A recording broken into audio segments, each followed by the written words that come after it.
खुशी होती है जब गुरु जी का सत्संग करने का मौका मिलता है। बहुत भाग्यवान, मैं तो खुद को बहुत भाग्यवान समझ रही हूँ आज कि उन्होंने, गुरु जी ने हम सबको एक साथ अपने चरणों में बिठाया और सत्संग करने का मौका दिया। सत्संग एक ऐसी गंगा है जिसमें हम अपने तन मन और आत्मा को डुबो के वो जो रस बरसता है उसका आनंद ले सकते हैं। अंकल जब सत्संग आप जब बोल रहे थे, पीछे से गुरुजी की जो स्वरूप लगा हुआ है, मुस्कुराता हुआ चेहरा देख के मन इतना खुश हो रहा था, इतना खुश हो रहा था। मुझे ऐसा लग रहा था मेरी तरफ ही देख रहे हैं वो। उनकी नजर तो सारी दुनिया पे है, किस पे नहीं है। ऐसे हैं हमारे ईश्वर, हमारे गुरुदेव, हमारी जान, हमारी सब कुछ, हमारी जिंदगी। हम जब भी सत्संग करते हैं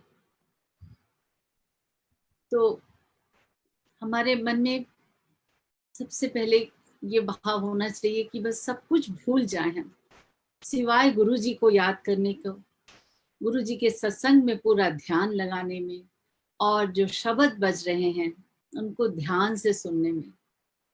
आप सबको पता है कि गुरु जी के दरबार में गुरु जी कभी कुछ बहुत कम बोलते थे, सिवाय शब्द चलते थे बस, और उन शब्दों में ही हमारे सब प्रश्न उत्तर मिल जाते थे। सत्संग तो एक गंगा है, अमृत जो बरसता है। बादलों को तो देखा है हमने, जल से भरे हुए तो वो बरसते हैं, लेकिन सत्संग में क्या रस बरसता है? वो बरसता है गुरु की मेहर का, उसकी कृपा का, उस गुरबानी का। और एक एक बूंद व्यर्थ न जाए उस सत्संग की गंगा की। बस हमें पीना है, अपने अंदर उसे महसूस करना है। वो एक भजन भी है ना, भाव बिन मिले नहीं भगवान, भाव बिन मिले नहीं भगवान, ओ भगवान को भजने वाले मन में कर ले ध्यान, भाव बिन मिले नहीं भगवान। भाव का बहुत महत्व है। भाव तो भगवान तो एक पल में रीझ जाते हैं। कई बार हमने गुरु जी के दरबार में भी देखा कि पहली बार ही कोई आया और उसका कल्याण हो गया, और कई संगत कितने दिनों से आ रही होती है। मुझे भी कई बार बोलते थे कई संगत जो आती थी, नहीं आंटी हम तो इतने दिनों से आ रहे हैं, हमारा तो कोई काम ही नहीं हुआ। कितनी कमी है हमारे। हम, गुरुजी भी यही कहते थे, तुम लोग मुझसे थोड़ी ना मिलने आते हो, फंसे फंसाए आते हो। बहुत कम लोग हैं जो मुझसे मिलने आते हैं। सच बात है, हम सब अपने मतलब से जाते थे। हमें ये पता नहीं था कि हम किसके पास जा रहे हैं, साक्षात रब के पास, जहाँ कुछ कहने की जरूरत नहीं, कुछ करने की जरूरत नहीं, बस उनके प्यार में डूब जाने की जरूरत है। और हमें भी गुरुजी ने अपने दरबार में बुलाया। 98 की बात है ये। कितनी बार मेरे अंकल के ऑफिस में उन्होंने मैसेज भेजा, लेकिन हम जाना नहीं चाह रहे थे। ये बोले कि नहीं मुझे नहीं जाना, ये सब गुरु वगैरह में मैं विश्वास नहीं करता, मुझे नहीं जाना। बहुत बार गुरुजी बार बार संदेशा भेजते रहे, लेकिन हमारा कल्याण होना था। वो है ना, गुरुजी कहते थे मैं अपनी सारियां भेड़ां नूं इकट्ठा कर लेना, मैनू पता मेरी केड़ी बकरी ते केड़ी भेड़ कित्थे हैगी है। तो बस हम सबको वो बुला लेते हैं अपने चरणों में, और सारी संगत को पता है कि किस बहाने से, किस किस तरह से हम उनके दरबार में पहुंचे हैं। उनकी लीला वो ही जाने, बस पहुंच गए हैं, इससे बड़ी कोई दूसरी बात हो नहीं सकती। मैं भी जब पहली बार गई, गुरु जी के चरणों में माथा टेका, तो हाँ तुसी लोग तो आना नहीं चाहते सी, मैं थानू जबरदस्ती बुलाया है। 3 साल बाद दसांगा मल्ली आंटी तेनू कि मैं तेनू क्यों बुलाया। मैं सोचने लगी कि 3 साल बाद बताएंगे मुझे, क्या होगा 3 साल बाद। तो थोड़े दिन तो बड़ी परेशान रही इस बात को सोचते सोचते कि क्या होगा क्या होगा, कुछ अच्छा होगा या कुछ बुरा होगा। लेकिन समय बीतता गया और मैं इस बात को बिल्कुल भूल गई। और ठीक 3 साल बाद अंकल बिल्कुल डेथ बेड पे चले गए। मैं बॉम्बे में थी, आईसीयू में अंकल भर्ती थे। मेरे मैं बगल में एक कुर्सी पे गुरुजी की एक छोटी सी, गुरुजी ने अपनी स्वरूप दिया था, वो मैं हाथ में लेके बैठी रहती थी। और इनके तो चारों तरफ नलियां और पता नहीं क्या क्या दवाइयां, समझ नहीं आता था, मैं अकेली थी। लेकिन मन में इतना विश्वास था गुरुजी के प्रति, इतनी शक्ति वो मुझे दे रहे थे कि मैं जरा सा भी नहीं घबरा रही थी। आप सोचिए, डॉक्टर ने आके कह दिया कि Mrs Malli now you pray to God. इतनी बड़ी बात डॉक्टर कह दे और आपके पास कोई भी ना हो, कोई भी रिश्तेदार ना हो पास में। उस समय वो कौन शक्ति दे रहा था मुझे? वो गुरुजी थे। मैंने मेरे हाथ में जो गुरुजी की तस्वीर थी मैंने उनको दिखाई डॉक्टर को। मैंने कहा doctor don't worry, my God is with me. और मैंने वो गुरुजी की फोटो उनको दिखाई। फिर शाम को मैंने, मेरे एक और संगत थी, उनको मैंने फोन किया कि आप शशि आंटी आप शाम को जाओगे तो गुरुजी से कह देना कि डॉक्टरों ने जवाब दे दिया है। तो बोली ठीक है। जैसे ही शाम को वो गई गुरुजी के पास, माथा टेका और गुरुजी को कहा कि गुरुजी मली आंटी दा फोन आया सी, कहंदे मैनू कुछ कहन दी लोड़ नहीं, मैनू सब पता है, मेरा ओदे नाल कनेक्शन है। जी संगत जी, हमें वो शक्ति नहीं कि हम उनके साथ अपना कनेक्शन बना सके, वो तो उनकी कृपा होती है, तब ऐसा होता है। वो खुद ब खुद हमसे कनेक्शन बना लेते हैं और हमारा कल्याण कर देते हैं। जैसे गुरुजी ने ये उससे कहा, उसने जो भी मैसेज दिया था गुरुजी ने, उसने मुझे बताया। और उसके नेक्स्ट डे से धीरे धीरे धीरे इनकी तबीयत थोड़ी संभलने लगी और ये बिल्कुल ठीक हो गए। हॉस्पिटल से छुट्टी मिली, हम वापस दिल्ली आ गए।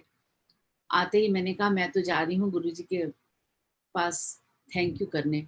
ये बोले तुम जाओ, मैं अभी नहीं जा सकता, बहुत वीकनेस है। मैंने कहा ठीक है मैं जाती हूँ। मैं गई, गुरुजी बैठे हुए थे गद्दी पे। मैंने माथा टेका, आंखें मेरी भरी हुई थी। गुरुजी ने मेरे को देख के कहा अंकल को न्यू लाइफ देनी थी, इसलिए तुम्हें बुलाया था। देखो 3 साल हो गए। और सचमुच संगत जी 3 साल हो गए थे। मैं शुक्राना कैसे करूं, रोम रोम उनका शुक्राना करता है। बस इस तरह जाने लगी। हर थर्सडे मैंने फिक्स किया हुआ था कि मुझे जाना है, गुरुजी के पास जाना है। और गुरुजी का इतना प्यार मिलता था। उन बस अपने थोड़ी देर बाद ही अपने चरणों में सेवा के लिए बुला लेते थे। मैंने 2007 तक ज़्यादा गुरुजी के साथ कहीं गई भी नहीं, ज़्यादा कुछ किया भी नहीं। लेकिन हाँ, उनके चरणों में बैठ के उनको सेवा का उन्होंने जो मौका दिया मुझे, वो मुझे मिला। मेरे हाथ गुलाबी हो जाते थे संगत जी, बिल्कुल पिंक कलर के हो जाते थे और खुशबू से भर जाते थे। ऐसी खुशबू, आप सब संगत को पता है, सब महसूस करते हैं, वो ऐसी अलौकिक खुशबू है। लगता है कि सारी दुनिया के फूलों को इकट्ठा कर दिया है। और वो एक समझ ही नहीं आता, कभी गुलाब, कभी चंदन, कभी मोगरा, ये क्या खुशबू है। पूरे हाथ, जब मैं गाड़ी में बैठती थी तो अपने हाथों को सूंघती रहती थी, सूंघती रहती थी। घर तक, अगले दिन तक भी वो महक वैसी ही रहती थी। एक दिन गुरुजी के चरण सेवा कर रही थी तो गुरुजी कहते मली आंटी मांग ले तुझे क्या चाहिए। मैंने कहा गुरुजी मुझे कुछ नहीं चाहिए गुरुजी, आपकी आप मिल गए हैं, आपसे बढ़कर और है कौन दुनिया में। क्या मांगू मैं गुरुजी, मुझे कुछ नहीं चाहिए। फिर उन्होंने कहा नहीं नहीं मंगला मंगला। फिर भी मैं सोचती ही रही कि क्या कहूँ, मुझे तो कुछ समझ ही नहीं आ रहा था कि ईश्वर आपसे कह रहा है तू मांग, तुझे क्या चाहिए। मैंने वही कहा, मैंने कहा गुरुजी आपसे बढ़कर कुछ नहीं है इस दिन मेरे लिए, मुझे कुछ नहीं चाहिए गुरुजी। फिर लास्ट तीसरी बार जब गुरुजी ने कहा, तो मैंने कई बार गुरुजी से सुना था कि महापुरुष 3 बारी कहते, तब फिर मैंने अपने मन में सोचा अब तो मुझे कुछ मांगना ही पड़ेगा, मांगू तो क्या मांगू। उस समय मेरे मन में यही ख्याल आया, गुरुजी मैं जब भी आपको याद करूं आप मेरे पास आइएगा।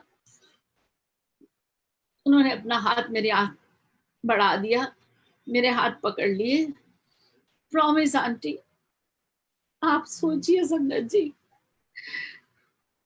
कि मेरी उस समय क्या अवस्था रही होगी, मेरे मन की हालत। ईश्वर ने कहा, उसने मुझे प्रॉमिस किया और सचमुच आज तक यही होता है, मुझे याद करने की देरी है और मेरा ईश्वर मेरे पास होता है, चाहे सुख हो चाहे दुख हो। मैं हमेशा उनका दिया हुआ ये आशीर्वाद है कि मैं उन्हें भूल नहीं पाती हूँ, हर सांस में उनको याद कर लेती हूँ। फिर जब थोड़े दिनों बाद गुरु जी के पास माथा टेक रहा है, तो एक आंटी उनकी सेवा कर रही थी चरणों की। तो कहते हैं एक मल्ली आंटी ना मैनू 24 घंटे याद करती रहती है, तो मैनू 24 घंटे दे नाल रहना पैंदा है।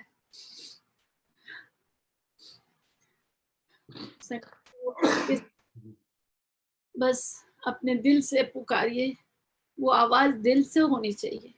गुरुजी कहते थे अपना पांडा साफ करो, यानी अपने मन को साफ करो। जब हमारा मन साफ होता है तो उसमें वो प्रभु आके अपने आप बैठ जाता है और वो पुकार सुन लेता है। और ये जो मन मन रूपी दर्पण है, ये साफ कैसे होता है? इस पे तो हम अपने विकारों की, विचारों की, कैसे बुरे बुरे ख्यालों की, कुछ ऐसे ऐसे कर्मों की धूल जमाए बैठे रहते हैं। तो ये धूल साफ करने का एक ही तरीका है, वो है गुरु के चरणों की धूल से ही ये धूल साफ होती है।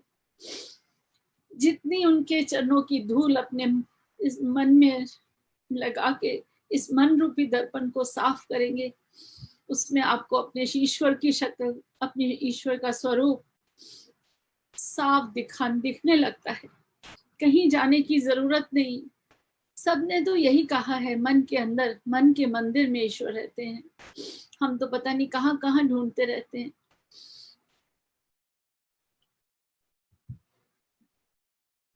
बहुत याद आती है ना जब गुरु जी की, तो ये रोने लगती हैं आंखें। और एक बात और, मैं जब वहां बैठती थी गुरु जी के पास, तब भी ये आंखें यूं ही बरसती रहती थी। सब लोग मुझे देखते थे। एक दिन मेरी बेटी ने मुझे कहा, क्या मम्मी सारा दिन जब भी यहाँ आते हो रोते रहते हो, सब लोग आपको देख रहे हैं और सोच रहे हैं कि पता नहीं कितनी परेशान आंटी है, क्या क्या दुख है इनको। तो मैंने कहा नहीं बेटा, मुझे कोई दुख नहीं, मेरे मन में कोई परेशानी नहीं, ये तो उसके प्यार के आंसू हैं। जब ये मन पूरी तरह उसके प्यार में डूब जाता है तो छलकने लगती हैं ये आंखें। बोली नहीं मम्मी प्लीज अपने आप को थोड़ा कंट्रोल करके बैठा करो ना। मैंने कहा ठीक है बेटा, मैं कंट्रोल करती हूँ। मैंने अपने आंसू पोंछ लिए और बैठ गई। थोड़ी देर बाद मैंने देखा मेरी बेटी की आंखों से आंसू गिर रहे हैं। मैंने कहा तुम क्यों रो रही हो, तुमको क्या दुख है? कहती मम्मी पता नहीं अपने आप ही निकल रही है आंसू ये अंदर।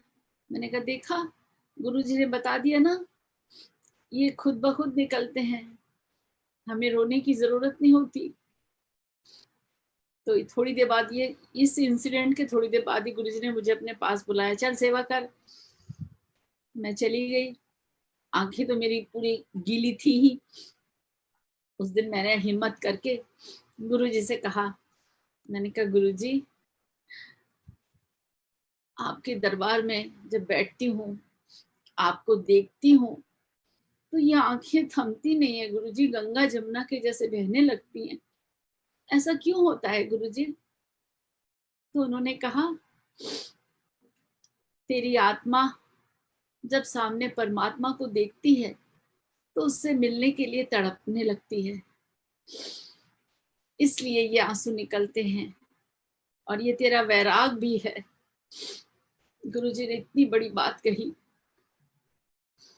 तो मैं तो कहती हूँ ये प्यार के आंसू कभी सूखे ही ना, ये बादल यूं ही बरसते रहे, बरसते रहे, बरसते रहे।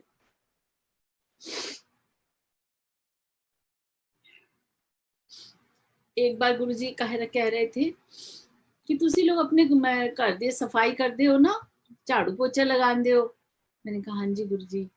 फिर भी घर दे कमरे च कोने कोने च थोड़ी जी तो मिट्टी रह जाती है, किन्ना भी सफाई कर लो, किन्ना भी झाड़ू लगा लो, किन्ना भी पोछा कर लो, लेकिन कोने में थोड़ी सी मिट्टी तो रह ही जाती है।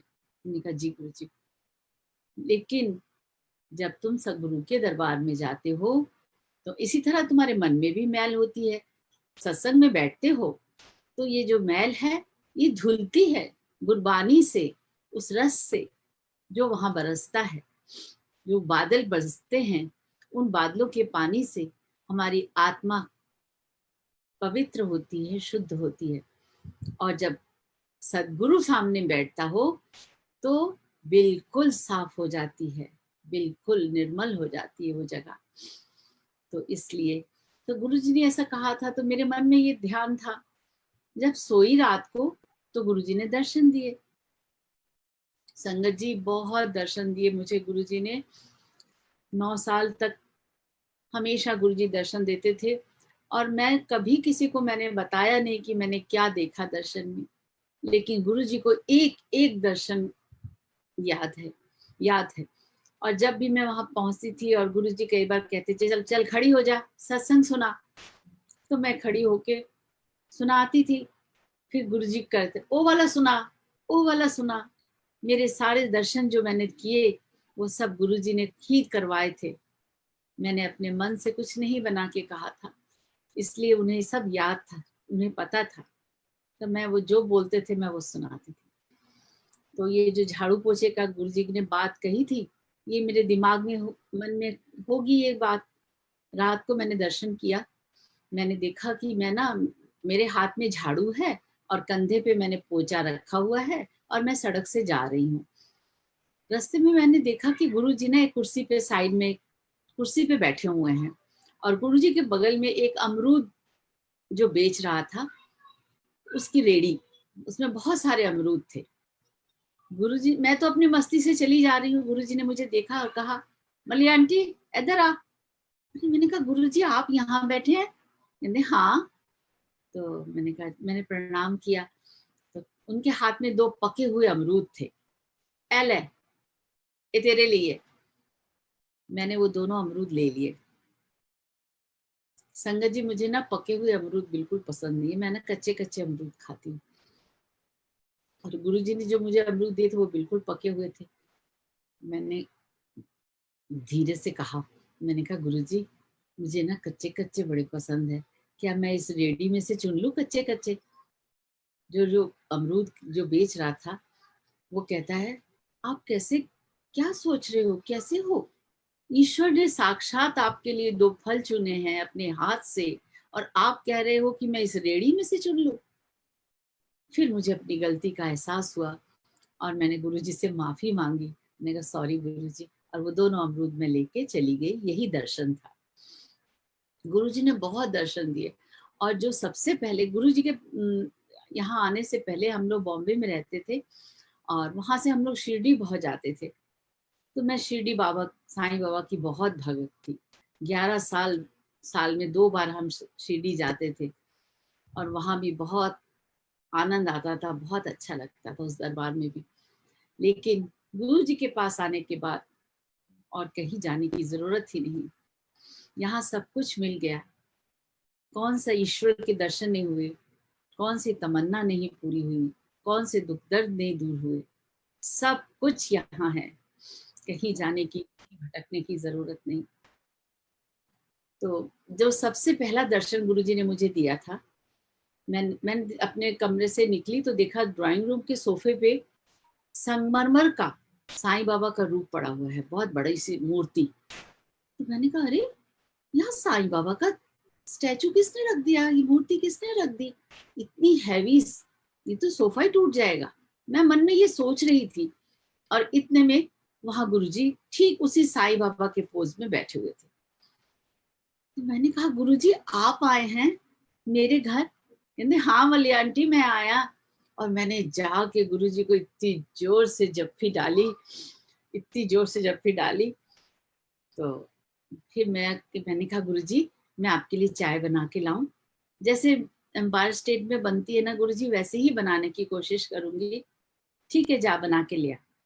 मैं गई, मैं जैसे गुरुजी की चाय अपनी तरफ से तो कोशिश करी वैसे ही चाय बने, गुरुजी को ला के दी। तो गुरुजी पीने लग गए। खड़े खड़े मैं बस खड़ी थी हाथ जोड़ के। फिर मेरे मन में ख्याल आया, मैंने कहा गुरुजी अजवाइन और नमक का देसी घी का पराठा बना के ले आऊं गुरुजी आपके लिए जल्दी से? हाँ हाँ ले आ। और मैं गई रसोई में, जाके मैंने फिर गुरुजी के लिए पराठा बनाया। गुरुजी ने वो भी खाया। खा के फिर कहते चल कोठे चल, छत पे चल। तो मैं गुरुजी के साथ छत पे गई। गुरुजी ने उस दिन ब्लैक कलर का चोला पहना हुआ था और ऑरेंज कलर की उसमें एम्ब्रॉयडरी थी। और छत से उन्होंने मुझे नीचे दिखाया, सारी संगत गुरुजी की नीचे खड़ी थी, बहुत सारी संगत। तो गुरुजी ने कहा गुरु ये जी मेरी संगत है ना, ये मेरा ही रूप है। संगत नाल बहुत प्यार करना हैगा, संगत नू अपना समझना हैगा। और ये दर्शन होके खत्म हो गया। जब नेक्स्ट थर्सडे गुरुजी के पास मैं गई, तो गुरुजी के वो जो आंटी गुरुजी के चरण दब सेवा कर रही थी, तो गुरुजी को उनको कहते कल ना मल्ली आंटी ने बड़ी जोर दी जफ्फी पाई, बड़ी जोर दी जफ्फी पाई। मैंने कहा ये मेरे दाता, इसे कहते हैं अंतर्यामी, जिससे सब कुछ पता है। और हम सोचते हैं गुरुजी से ये कहेंगे, गुरुजी से वो कहेंगे, वो सुन भी लेते हैं। और हम सोचते कहें तो किससे और किससे कहें। कोई बात नहीं, आप कहिए उनसे। जैसे हम आपस में बात करते हैं वैसे ही गुरुजी की तस्वीर के सामने, गुरु के स्वरूप के सामने आप देखिए, बात करिए उनकी फोटो, वैसे ही आपको जवाब देती है, वैसे ही मुस्कुराते हुए चेहरा उनके सामने आ जाता है। हम सब बहुत लकी हैं, बहुत ना जाने पिछले जन्म के कितने पुण्य कर्म इकट्ठे हुए तो हमें साक्षात ईश्वर की दर्शन हुए। लेकिन संगत जी हम उस समय समझ नहीं पाए हमें क्या है, हम क्या देख रहे हैं, किसके पास बैठे हैं, किससे बातें कर रहे हैं, किसको छू रहे हैं। गुरुजी कहते मेरे दरबार में आना, मेरे एडमिशन के बिना तुम लोग आ नहीं सकते। सचमुच उस दरबार में पहले एडमिशन होना। एक दिन मैं गुरुजी के चरण सेवा कर रही थी, एक आंटी आई तो मुझे कहने लगी आंटी मैं दूसरा पैर दबा लूं? तो गुरुजी कहने की कहती है? मैंने कहा गुरुजी आंटी कह रही है कि ये मैं आप दूसरा वाला पैर आपका सेवा कर लूं। ले अले तो एडमिशन तो होया नहीं है, सेवा कर लूं, चल जाके बैठ जा। तो ऐसे डांट, उनकी डांट भी बहुत प्यारी होती थी, उस डांट में ही हमारा कल्याण होता था। एक बार मेरे अंकल की तबीयत ठीक नहीं थी, तो मैंने कहा चलो ना आज मैं जा रही हूँ गुरुजी के दरबार में, चलो लंगर खाओगे तो तबीयत ठीक हो जाएगी। कहते नहीं मैं नहीं जाऊंगा, तुम तो जा ही रही हो, जाके गुरुजी को बोल देना कि अंकल की तबीयत ठीक नहीं है। मैंने कहा आप चलते तो अच्छा था। नहीं नहीं मैं नहीं जाऊंगा। मैंने कहा ठीक है आपकी मर्जी। मैं गई तो गुरुजी किचन के पास कैबिनेट पे बैठे हुए थे, स्पोर्ट शूज पहने हुए थे, टी शर्ट और पैंट, वॉक करके आए थे गुरुजी। थोड़ी सी संगत थी, बैठे थे सब लोग। तो मैंने जैसे ही प्रणाम किया, माथा टेका और हिम्मत करके धीरे से गुरुजी के पास जाके बोला गुरुजी आज ना अंकल की तबीयत ठीक नहीं है। फिर मैं की करा, जा बह जाओ थे। मेरे को इतनी, मेरे तो आंखें भर गई। और सब लोग देख रहे थे कि आज तो मल्ली आंटी को भी डांट पिटी है। लेकिन मुझे वो डांट बहुत प्यारी है, उस डांट में ही मेरा कल्याण है। और मैं जाके चुपचाप से बैठ गई और आंसू बहाने लग गई। देख रहे थे गुरुजी मुझे। और थोड़ी देर बाद गुरुजी अपना अपने रूम में चले गए। और फिर थोड़ी जब बाहर वापस आए तो हम लोग सब बैठे।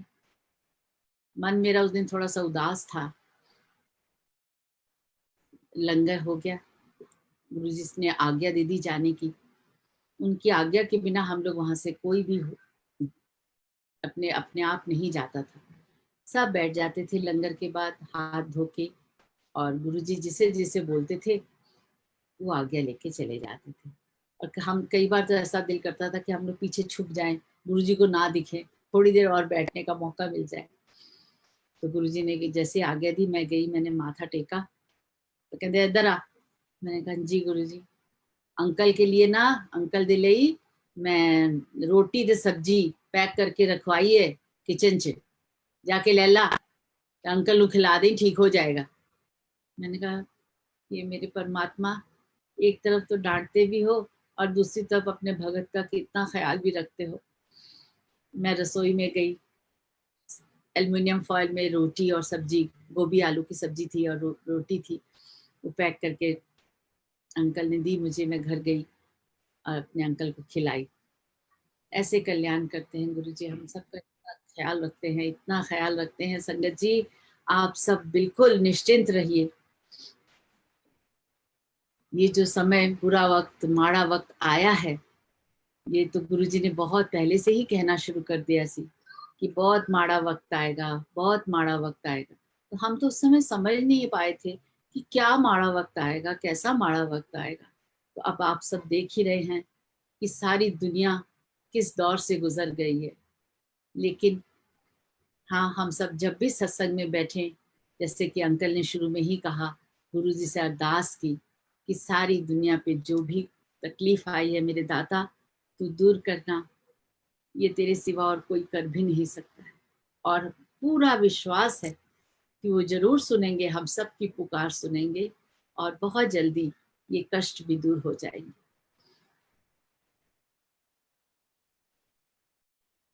यादें तो इतनी हैं, ये जो जर्नी कहते हैं गुरु जी के साथ, ये इस जन्म की नहीं, ना जाने कई जन्मों की है और आगे भी शायद कई जन्मों की है, होगी, ये तो गुरु जी को ही पता है।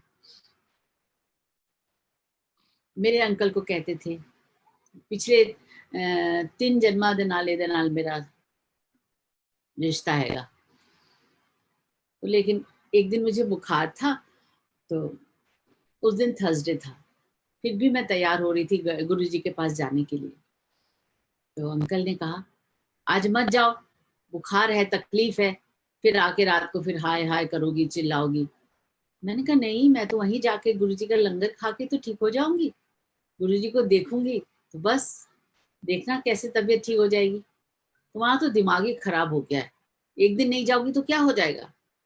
मैं कहा नहीं, एक दिन नहीं जाऊंगी तो मैं मर जाऊंगी, मैं जी नहीं पाऊंगी। सचमुच संगत जी, हम सब की यही हालत थी। हम लोग सब गुरु जी के पास जाने के लिए मछली की तरह तड़पते रहते थे कि कब शाम हो, कब हम गुरु जी के चरणों में पहुंच जाएं।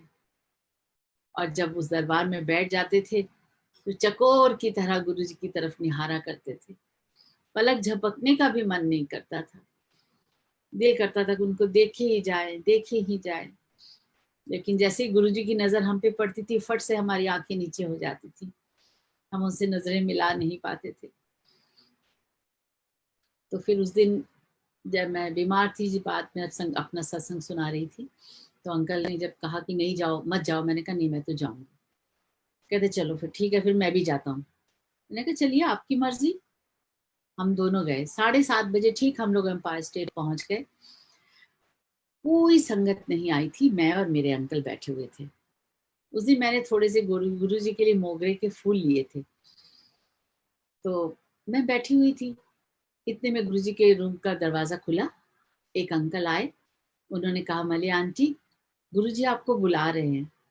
मैंने कहा मुझे गुरुजी बुला रहे हैं। वो पहला दिन था कि मुझे गुरुजी के कमरे में अंदर जाने का मौका मिला था। तो मैंने फटाफट वो मोगरे के फूल अपने हाथ में लिए और गुरुजी के कमरे में चली गई। गुरुजी सोफे पे अपने कमरे में बैठे हुए थे, मैंने इजाजत लेके अंदर गई। मैं आजा, की लिए आई है। मैंने कहा गुरुजी आपके चरणों के लिए थोड़े से मोगरे के फूल लाई हूँ, फिर चढ़ा दे। तो मैंने वो गुरुजी के चरणों में चढ़ा दिए। बैठ जा, बैठ गई। फिर अंकल की कहंदा, उनसे कुछ छुपा थोड़ी ना था। तो मैंने कहा गुरुजी आज ना मेरी तबीयत ठीक नहीं थी, बुखार था, तो अंकल मना कर रहे थे, कह रहे थे कि कोई जरूरत नहीं गुरुजी के पास जाने की, वो तो चल रहा हैगा। मैंने कहा गुरुजी बाहर बैठे हैं, मैं उनको भी बुला लूं अंदर। नहीं नहीं, वो मेरा कच्चा भगत है, उन्होंने बाहर ही बैठा रहने दे। और अंकल को नहीं बुलाया गुरुजी ने, मैं उनके पास बैठ गई। चल सेवा कर। बहुत संगत जी, मैं सच कहती हूँ, मैं इस काबिल तो नहीं हूँ, लेकिन गुरुजी ने अपनी सेवा बहुत करवाई मुझसे। अपने, मैं हमेशा जब भी वो कहते थे, मैं हाथ जोड़ के अपने मन में यही कहती थी, गुरुजी मैं इस काबिल नहीं, लेकिन आप मुझे इस काबिल बना लीजिएगा, आप इस काबिल बना लीजिएगा। और मैं सेवा करने लगी गुरुजी के। कभी वो हाथ दे देते थे, कभी चरण दे देते थे, मैं दबा रही थी। फिर धीरे से कहते, मलिया आंटी आज तू मैनू तैयार कर। संगत जी मैं तो हक्की बक्की, पहली बार तो गुरुजी के कमरे में घुसी थी, और मुझे कुछ पता भी नहीं था कि गुरुजी को क्या करना है क्या नहीं करना है। तो उठ के गुरुजी अपना वॉशरूम में रेस्टरूम में चले गए, और थोड़ी देर बाद आए, कहते चल कपड़े दे मेरे। तो मैं इधर उधर देखने लगी, तो देखा कि गुरुजी के बिस्तरे पे ब्राउन पेपर में लिपटे हुए ड्राई क्लीन से कपड़े आए थे। तो मैंने ना धीरे से गई और जाके वो कपड़े उठाए, वो खोला, वो जो धागा था उसे खोला, और उसमें जैसे ही खोला, पीले रंग का चोला था और वो खुशबू से भरा हुआ था। मैंने कहा कि हमारे कपड़े जब ड्राई क्लीन से आते हैं तो कैसी पेट्रोल की खुशबू आती है उसमें, और गुरु जी के चोले में से तो ऐसी वही खुशबू आ रही है जो उनसे हमेशा आती है। मैंने वो चोला खोला, उनके गुरुजी को दिया, गुरुजी ने अपने आप पहना उसे, और जैसा जैसा बोलते गए वैसा ही करती गई। फिर गुरुजी का जूते दो, तो मैंने देखा गुरुजी के जोड़े पड़े थे, वो स्पोर्ट्स शूज तो उन्होंने उतारे, और फिर वो जोड़ा दिया उनका, वो पहना उन्होंने। फिर कहते बाकी जो गुरुजी ने कपड़े उतारे थे वो मैंने तय लगा के ठीक से रखे, और बिस्तरा वगैरह सब ठीक किया। तो कहते फिर आंटी चलिए बाहर चलिए। तो मैंने कहा गुरुजी जैसी आपकी आज्ञा। तो कहते चलो फिर बाहर चलते हैं। मैं कहा जी गुरुजी। और हम लोग, गुरुजी आगे आगे, उनके पीछे पीछे चली गई। जाके गुरुजी अपनी गद्दी पे बैठ के, ये भी बैठे हुए थे। उन्हें गुरुजी ने उनको कुछ नहीं कहा, और मैं बैठी रही। एक दिन उस दिन मुझे बहुत देरी हो गई थी।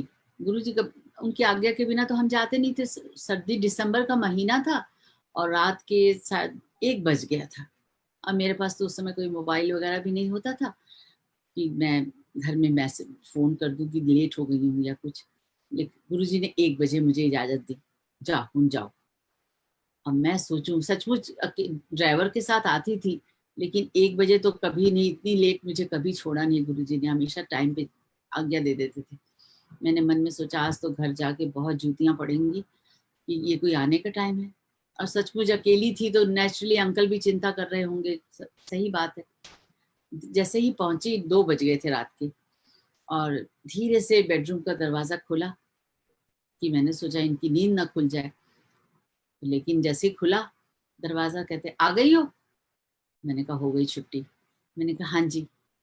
सुनो, अपना बोरिया बिस्तरा उठाओ और गेट आउट, निकल जाओ यहाँ से। मैंने कहा ये क्या बोल रहे हो आप?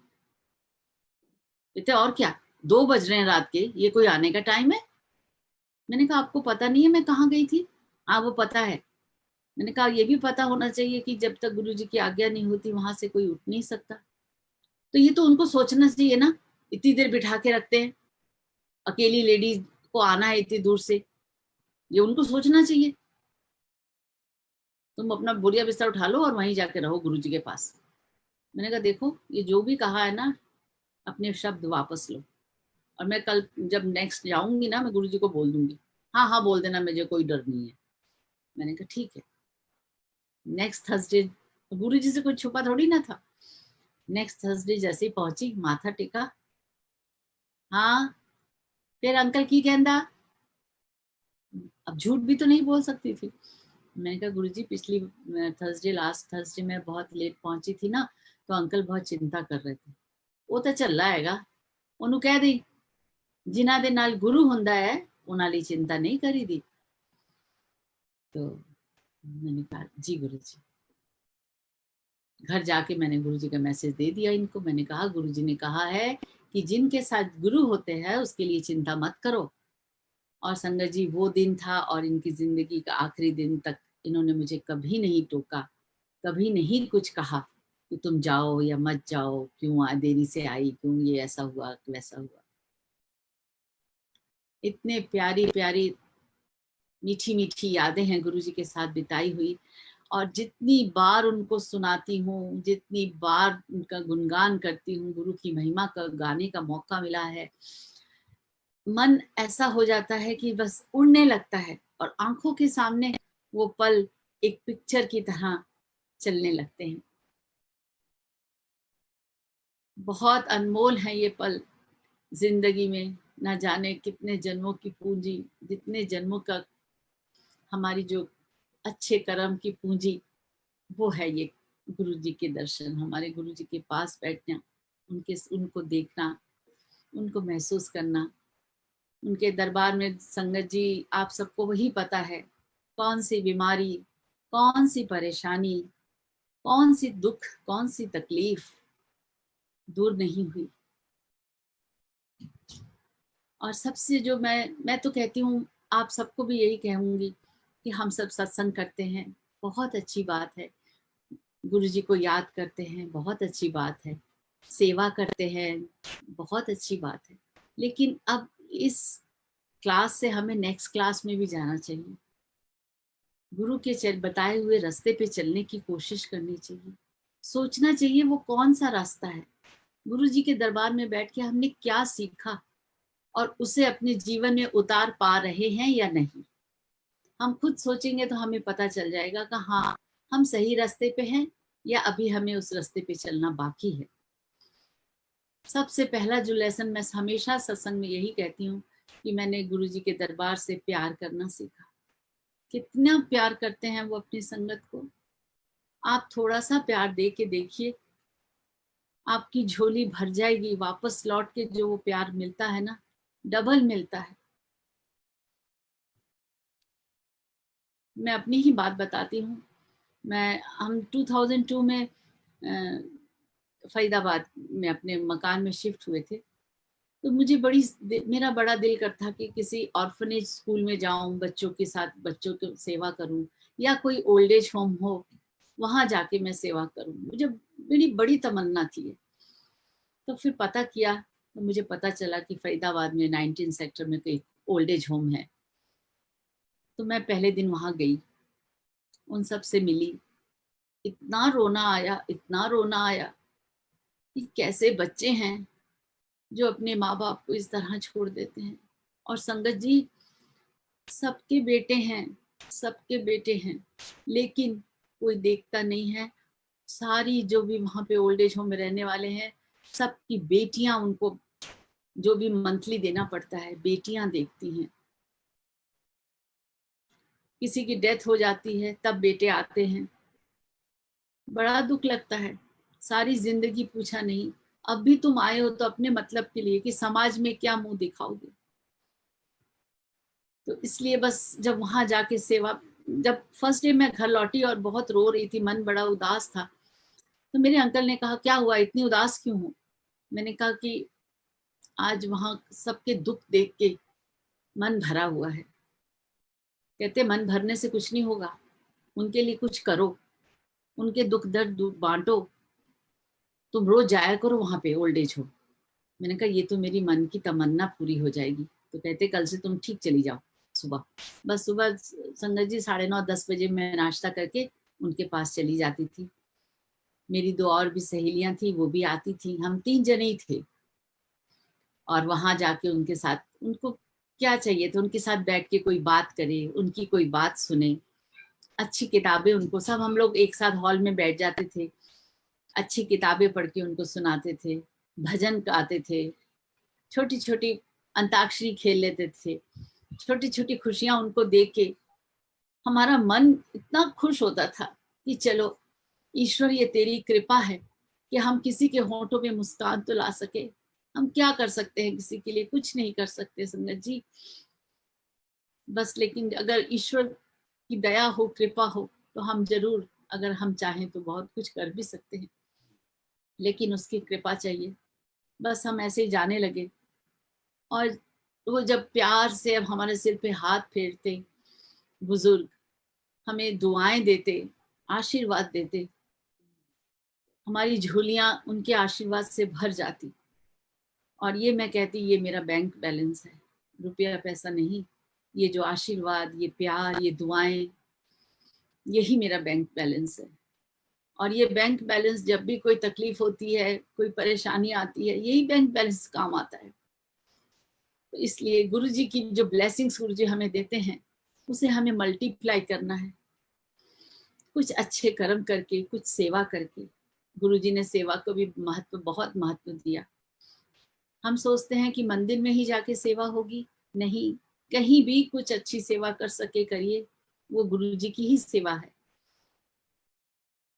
गुरु जी हमेशा कहते थे गरीब की, किसी गरीब की लड़की की शादी कर दो, किसी छोटे बच्चे को पढ़ा दो, ये छोटे छोटे काम भी हम कर सकते हैं। और हमेशा कहते थे गुप्त दान, गुप्त जाप और गुप्त सिमरन, सब गुरु जी हमेशा कहा करते थे। तो इसलिए दान भी दीजिए तो गुप्त हो, सिमरन भी अपने मन में करिए। गुरु जी कहते थे कोई नियम कानून ऐसे कुछ नहीं बनाए उन्होंने कि ऐसे बैठ के 1 घंटा पूजा करनी है, गुरु जी का मंत्र जाप करना है, या गुरु जी कहते चल दे, उठ दे, बैठ दे, सौन दे, बस मैनू याद करो, मैं थोड़े काम करांगा। सोचिए कितनी सिंपल बात है, हमें उन्हें सिर्फ उन्हें याद करना है और वो हमारे काम करेंगे। और जो दुख तकलीफ हम हमें कभी आती भी है, ये जीवन है।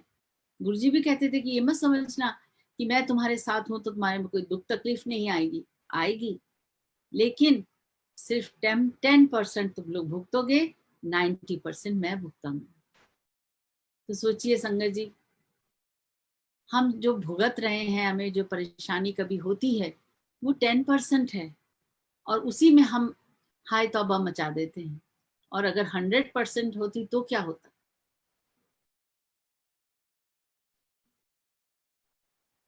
एक बार एक अंकल बता रहे थे कि जून का महीना था, और वो जैसे गुरुजी के कमरे में घुसे तो गुरुजी ने वो क्या कहते हैं, हीटर चलाया हुआ था, ऊपर से कंबल लिया हुआ था, जून के महीने में। कहते जैसे ही मैं एंटर किया तो कहते आज बड़ी सर्दी है ना। तो कहते मैं तो हैरान कि हम लोग तो गर्मी में मर रहे हैं और गुरुजी कह रहे बड़ी सर्दी है। ऐसे ही एक बार वो गुरुजी उनको बड़े मंदिर ले गए, रात के 2 बज गए, थोड़ी सी संगत बैठी थी, तो गुरुजी के उन अंकल को बुला के कहते इधर आ, जा बाहर देख के आ, सूरज निकल गया है। तो रात को 2 बजे गुरुजी कह रहे जा बाहर देख के आ, सूरज निकल गया है। तो वो अंकल भी कुछ नहीं बोले और खड़े होने लगे, जाने लगे बाहर। तो गुरुजी कहते कितने चले हैं। गुरुजी सूरज देखन। हाँ, राती 2 बजे तेरे प्यो ने सूरज कड़े आएगा ना, बैठ जा चुप करके। उसको बिठा दिया। ये उनकी परीक्षा थी कि गुरु ने जो कहा है वो मान रहे हैं या नहीं। हम जैसे बेवकूफ होते तो कहते गुरु जी हाली तो राती दे 2 बजे हमने कितने निकलेगा सूरज, हम तो यही कहते। लेकिन उनको पता था कि गुरु ने कहा है, तो उनमें इतनी शक्ति भी है कि रात को 2 बजे वो सूरज भी निकाल सकते हैं। बहुत हमारी परीक्षाएं भी लेते हैं गुरु जी। गुरु जी खुद ही कहते थे कि मैं नींबू की तरह तुम लोग को निचोड़ भी लेता हूँ। उनकी हर परीक्षा में हमें पास होकर दिखाना चाहिए, डामाडोल नहीं होना चाहिए और कभी उल्हाना नहीं देना चाहिए। गुरु जी एक बात और कहते थे कि हौमे नहीं आनी चाहिए तुम्हें। हम लोग जब सेवा करते हैं हमारे सबसे पहले क्या हो जाता है, हौमे आ जाती है हमारे में। हाँ, हम तो वहां पे सेवा करते हैं, हम तो इतने साल से सेवा कर रहे हैं, इतने साल से मंदिर जा रहे हैं। ये जो छोटी छोटी ये जो हौमे हैं, ये बिल्कुल मन में नहीं होनी चाहिए। ये बहुत गुरुजी को अच्छी नहीं लगती थी, पसंद नहीं थी। इस हौमे से अपने आप को दूर रखिए, इसे जरा भी अपने मन में जगह मत दीजिए। अभी यहाँ मैं फिलीपींस में हूँ, तो कोविड का लास्ट ईयर 2020 में मैं रात को 11 बजे मेरी किडनी में स्टोन है, उसका पेन शुरू हो गया और बिल्कुल लॉकडाउन था, यहाँ से कहीं जा नहीं सकते थे। धीरे धीरे वो पेन बहुत सीवियर होता है संगत जी, बहुत तकलीफ होती है। जब मैं इंडिया में थी तो मछली की तरह वहाँ भी तड़पती थी और सामने ही डॉक्टर थे, वो फटाफट आके 2 इंजेक्शन लगाते थे और तब वो जाके पेन कम होता था। पेन शुरू हुआ धीरे धीरे बढ़ने लगा। अब मैं सोच रही कि अब क्या हूँ, किसको बच्चों को उठाऊं, जाके क्या करूँ क्या करूँ। फिर जब बहुत ज़्यादा बढ़ गया, मैं बच्चों के रूम में गई और मैंने कहा कि मुझे बहुत तकलीफ हो रही है। बेटा भी परेशान हो गया कि कहने लगा कि मम्मा अब क्या करें क्या करें। इतने में मेरी जो ग्रैंड डॉटर थी, मैं कहती हूँ उसके रूप में गुरुजी उससे बुलवाया मुझे। कहते दादी ये गुरुजी का जल पी लो ना। तो मैं गुरुजी का जल पड़ा था, एक बोतल में हमेशा पानी जल भर के मैं गुरुजी के तक स्वरूप के सामने रखती हूँ। मैंने जल्दी से वो जल उठाया और मैंने पी लिया और मन ही मन में गुरुजी से प्रे किया, Guruji please help me, Guruji please help me. और संगत जी ऐसा हो सकता है कि वो हेल्प ना करे? विद इन 5 मिनट्स या 10 मिनट्स कहिए, धीरे धीरे मेरा दर्द कम होने लगा और मैं आराम से सो गई। ऐसे हैं हमारे गुरुजी, पुकारिए तो सही, सबकी पुकार सुनते हैं। एक दिन मैं बैठी थी गुरुजी के पास, तो कहते हैं मलिया आंटी तू मेरी मीरा। मैंने कहा गुरुजी मीरा? मैंने कहा गुरुजी मीरा का तो मैंने सुना है, बहुत दीवानी थी कृष्ण की, बहुत भक्त उन्होंने बहुत भक्ति की है भगवान कृष्ण की, बहुत महान। गुरुजी मैं कैसे मीरा? मैं मीरा तो पता नहीं गुरुजी हूँ या नहीं, वो आपको पता है। अगर नहीं भी हूँ तो गुरुजी बना दीजिए, अपनी मीरा बना लीजिए मुझे। मुझे आपके प्यार के सिवा कुछ चाहिए नहीं गुरुजी। आप ही की भक्ति में जैसे मीरा डूबी थी, मैं भी डूब जाऊं। तो उस लाइट ऑफ डिविनिटी में भी जब मेरा सत्संग है, उसमें भी शायद मीरा आंटी लिखा हुआ है। कई बार गुरुजी प्यार से आओ मीरा आंटी आओ। तो आप सोचिए, जब ईश्वर आपको इतने प्यार से नाम से पुकारे, आपको क्या लगेगा? मर जाने को ही तो दिल करता है कि मर जाऊं। एक बार गुरुजी मेरठ गए थे, ये सत्संग भी मुझे बहुत प्यारा है संगत जी, मैं हर बार सुनाती हूँ और दिल करता है जब भी मौका मिले जरूर सुनाऊं। इसमें भी मेरे ईश्वर की इतना प्यार है, इतना प्यार है कि मेरी जीवन की वो, इस जीवन की तो क्या कई जन्मों की वो अमूल्य पूंजी है मेरी। इसलिए बार बार आप सबके साथ शेयर करने का दिल करता है, क्योंकि इसमें मेरे गुरु की महिमा है, उसका गुणगान है, उसकी दया है, उसकी कृपा है। तो गुरु जी गए मेरठ, तो मुझे अंकल को भी कहा कि तुम लोग भी आ जाना मेरठ। हम लोग चले गए वहाँ, बहुत अच्छा लगा, सत्संग बहुत अच्छा हुआ, लंगर भी बहुत अच्छे से हम लोग ने खाया, खूब एंजॉय किया। सब अंकल को गुरुजी ने ड्रिंक करने के लिए भी भेज दिया, कोई मनाही ही नहीं थी। गुरुजी हमेशा कहते थे जो दिल में आए करो, खुश रहो। तो रात को 2 बजे गुरुजी मेरठ से दिल्ली के लिए रवाना हुए। गुरुजी की कॉन्टेसा खड़ी थी बाहर, सारी संगत बाहर चली गई गुरुजी को सी ऑफ करने के लिए। और गुरुजी बैठे, गुरुजी के बगल में सुधा आंटी बैठी, आगे एक और अंकल बैठे और सब लोग गुरुजी को बात भी कर रहे थे, प्रणाम भी कर रहे थे। मैं चुपचाप से हाथ जोड़ के कोने में खड़ी गुरुजी को ही देख रही थी। और थोड़ी देर में गाड़ी स्टार्ट हुई और गुरुजी चले गए। जैसे ही सुधा आंटी को देखा था तो मन में ये ख्याल आया, कितनी लकी हैं सुधा आंटी, गुरुजी के साथ गुरुजी की गाड़ी में बैठ के जा रही हैं। क्या मेरी जिंदगी में कभी ऐसा मौका आएगा कि मैं गुरुजी के साथ गुरुजी की गाड़ी में बैठूं? ये मैंने मन में सोचा और बात खत्म हो गई। नेक्स्ट डे हम लोग दिल्ली वापस आ गए और समय बीतने लगा। थोड़े दिन बाद गुरुजी ने मुझे एक कार्ड दिया, मली आंटी कर्नाट प्लेस से एक ब्याह हैगा, उच्च तू आना है, बच्चियां नु नाल लेके आई।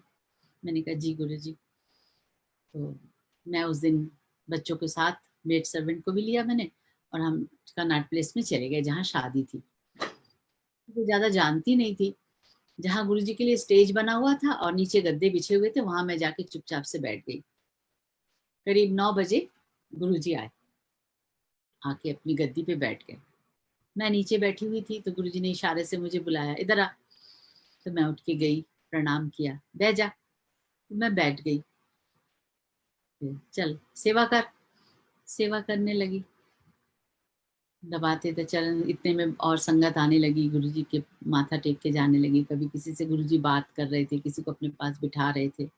मैं तो चुपचाप से बस गुरुजी की चरणों की सेवा कर रही थी।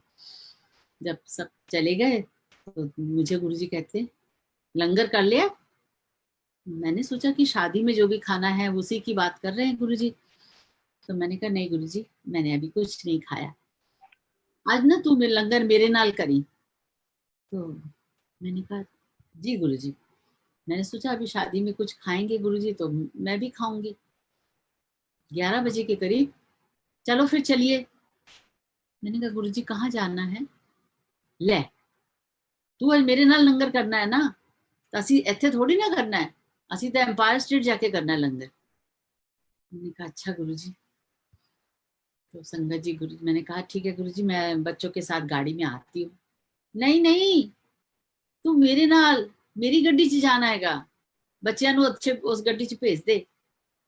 मैंने अपने मन में सोचा, हाय राम, जब मैं मेरठ गई थी उस दिन मैंने ये तमन्ना की थी कि क्या कभी मेरी जिंदगी में भी ऐसा मौका आएगा कि मैं गुरु जी के साथ गुरु जी की गाड़ी में बैठ के जाऊं। और आज वो दिन आ गया। मेरे गुरु ने मेरी पुकार सुन ली। Thank you Guru ji, thank you गुरु जी, मन में करती रही। और गुरु जी आगे आगे, मैं पीछे पीछे। गुरु जी जाके गाड़ी में बैठे, राइट साइड में बैठे थे गुरु जी, मैं लेफ्ट साइड में बैठी थी। और गाड़ी चल पड़ी। कर्नाट प्लेस से एम्पायर स्टेट तक काफी लंबा रास्ता था। गुरुजी ने अपना हाथ मुझे दे दिया, मैं गुरुजी के हाथ दबाने लग गई। कभी राइट हैंड दे देते थे, कभी लेफ्ट हैंड दे देते थे। तो और गुरुजी कुछ बोल रहे थे लेकिन मुझे कुछ समझ नहीं आ रहा था कि वो क्या बोल रहे हैं, कौन सा मंत्र पढ़ रहे हैं, क्या कह रहे हैं, कौन सा पाठ कर रहे हैं। धीरे से चलते चलते फिर हम लोग एम्पायर स्टेट पहुंच गए और गुरुजी जाके अपनी गद्दी पे बैठ गए। थोड़ी देर में बच्चे भी आ गए। मैं गुरुजी के चरणों में ही बैठी हुई थी। गुरुजी ने कहा लंगर लगाओ। तो गरम गरम मक्की की रोटी और सरसों का साग उस दिन गुरुजी के लिए आया, फिर हमारे भी लिए भी आया, बच्चों के लिए भी आया। तो मैं खा रही थी, गुरुजी भी खा रहे थे, बच्चे भी खा रहे थे। इतने में गुरुजी ने आधा साग खा के मुझे अपनी कटोरी दे दी। कहते एले खा ले।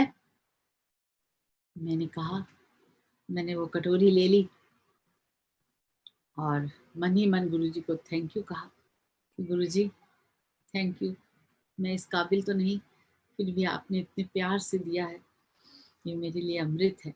और मैंने खाना शुरू किया। थोड़ी देर बाद गुरुजी के लिए गरम गरम फिर मक्की की रोटी आई। उस रोटी को भी उन्होंने तोड़ा, आधा आधा मुझे दिया, आधे मुझे दे दी रोटी और आधी खुद खाने लग गए। रोटी खाने के बाद गुरुजी कहते जाओ मली आंटी ले ना शक्कर देसी घ्यो पा के लेके आओ गरम गरम।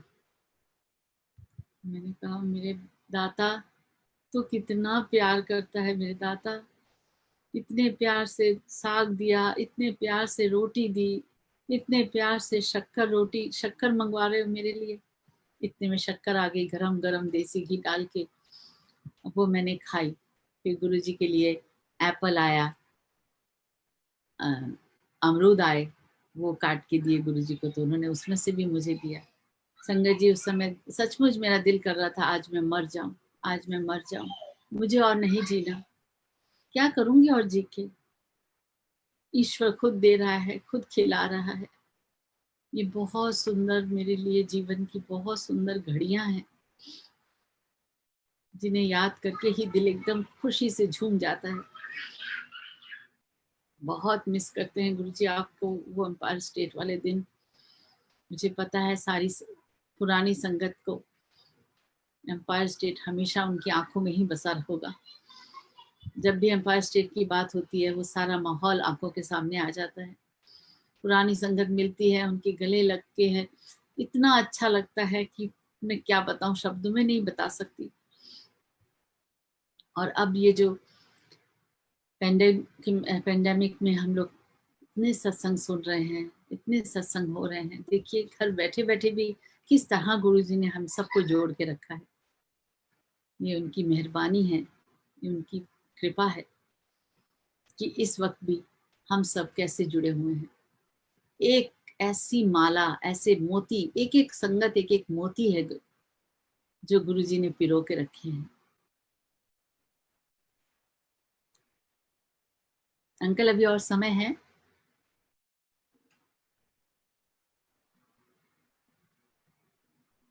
यस आंटी है।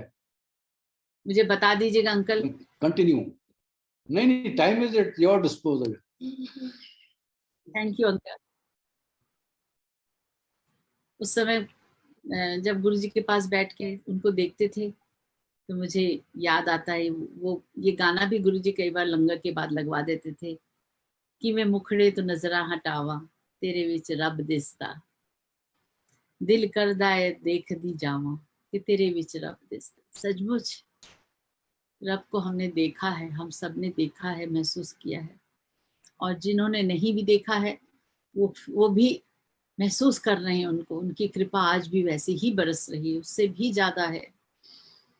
सारी दुनिया गुरुजी की खुशबू से महक उठी है। हर घर में गुरुजी का सत्संग होता है, गुरुजी का विराजमान है अपनी गद्दी पे। याद देख उनके चमत्कारों को।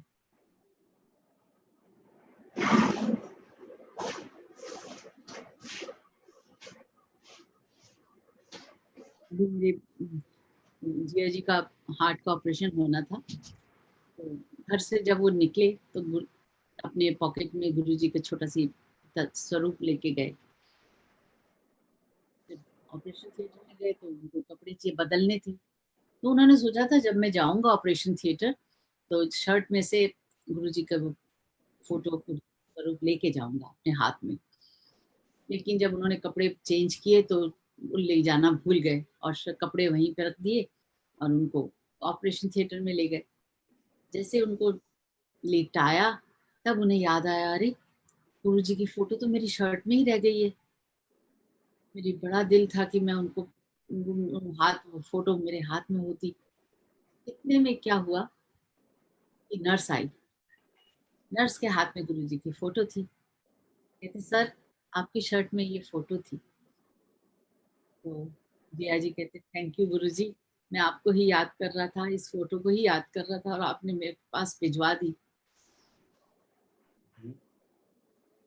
बस मन में सोची तो सही, इसी पल वो बात पूरी हो जाती।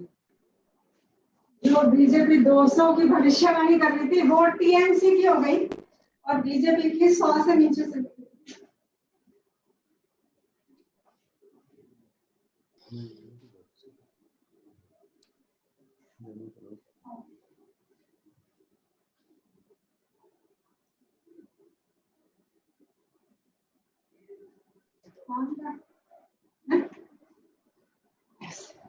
मेरी बेटी की शादी थी तो मैं कार्ड लेके गुरुजी के पास गई थी। मैं गुरुजी से कह रही, मैंने सारे कार्ड गुरुजी को दे दिए। गुरुजी ने बांटने शुरू कर दिए, सबका नाम लिख रहे थे गुरुजी। तो फिर जब का सारे कार्ड बट गए तो गुरुजी कहते मली आंटी मैं तेरी कुड़ी दे ब्याह च आवांगा। मैंने कहा गुरुजी आप मेरी बेटी की शादी में आएंगे? इतनी खुश हो गई, मैंने कहा मैं तो सोच भी नहीं सकती कि गुरुजी आएंगे। मैंने हिम्मत करके उनसे कहा गुरुजी मैं आपको लेने आ जाऊंगी उस दिन। जल्दी के सिखा दी तू अपने मेहमाना नु देख, तेरा गुरु आप ही आ जाएगा। और संगत जी उस दिन जी जी जी मेरा ध्यान बाहर, मैंने किसी को खड़ा किया हुआ था कि जैसे ही गुरुजी आए मुझे अंदर मैसेज दे देना, मैं जल्दी से बाहर आऊंगी उनको लेने के लिए। तो इतने में मुझे पता चला कि गुरुजी आ गए हैं। मैं भागी भागी बाहर गई तो वहां सीढ़ियां थी, गुरुजी ऊपर से उतर रहे थे और मैं नीचे से चढ़ रही थी। बीच आधी सीढ़ियां गुरुजी उतरे थे और आधी सीढ़ियां मैं चढ़ी थी और गुरुजी ने मुझे अपने गले लगा लिया। मैंने जैसे ही प्रणाम किया उसके बाद उन्होंने झट से मुझे अपने गले लगा लिया और मुझे नहीं मालूम कब तक उन्होंने लगा के रखा। मेरी दीदी मेरे साथ थी, उन्होंने कहा तुम्हें पता है गुरुजी ने आज तुम्हें गले लगाया था? मैंने कहा दीदी मुझे तो मालूम नहीं, बस मुझे इतना याद है कि मैंने उनको प्रणाम किया था और जैसे सीधे खड़ी हुई थी तो फिर पता नहीं क्या हुआ था। कहते उन्होंने बहुत देर तक तुझे अपने गले लगा के रखा था।